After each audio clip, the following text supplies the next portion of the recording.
если займу какую-то активную позицию и начну становиться на ту или иную сторону, скажут: Пашкан вмешивается в общественное телевидение, заняла ту позицию, заняла это.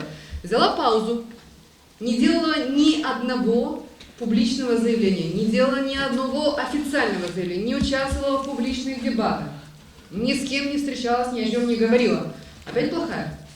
Опять плохая, потому что не принимает участие, потому что не влияет, потому что не стукает по столу, потому что свой-чужой не определяет. На самом деле проблема есть. И вы говорите об этом уже очень много времени. Проблема существует, я как руководитель региона искренне хочу вам сказать, что тяжелее всех коллектив. Я вам искренне хочу сказать, у меня огромное количество писем, которые говорят: ребята сами пишут в социальных сетях мне напрямую. Говорят, это должно закончиться. Это должно закончиться, и наконец-то должно все работать. А работать оно может когда? Тогда, когда все будут соблюдать закон. И когда мы наконец-то определимся, по каким правилам мы работаем, по каким правилам мы движемся вперед. Мне неприятно, когда ко мне обращаются посольства и говорят, даже о посольстве Турции: мы инвестировали, мы старались, задача, идея заключалась в чем? Чтобы у гагаузской автономии было телевидение свое, которое будет вещать на гагаузском языке, которое будет пропагандировать и развивать гагаузский язык, и мы все будем смотреть и учиться всему этому. У нас из года в год, и это же не первый день. Это не первый день, это уже очень много времени подряд. Если вы хотите, чтобы мы вмешались, мы, Башкам, исполнительный комитет, дайте нам поручение Народное собрание, мы подготовим законопроект. Мы подготовим законопроект и выйдем со своим видением. И покажем, и сделаем это в очень короткий промежуток времени. Иван Георгиевич, весь период времени от заседания к заседанию Народного собрания все молчат. Страсти начинают накипать в преддверии того или иного заседания. Слушаний же было много, Иван Георгиевич. Вы проводили их слушания под вашим патронатом. Вы опять говорите о слушаниях.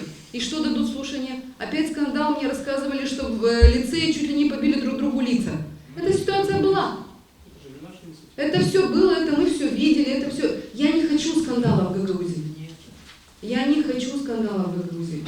Но я хочу, чтобы все соблюдали закон. Потому что когда кому-то выгодно, одно так. Когда кому-то не выгодно, одно так. А виноват кто? Виноват либо председатель Народного собрания, либо виноват Башкан. И сидите там, все пишете в социальных сетях, рассказывайте, какие мы сволочи. У нас нет интереса ложить телевидение в карман.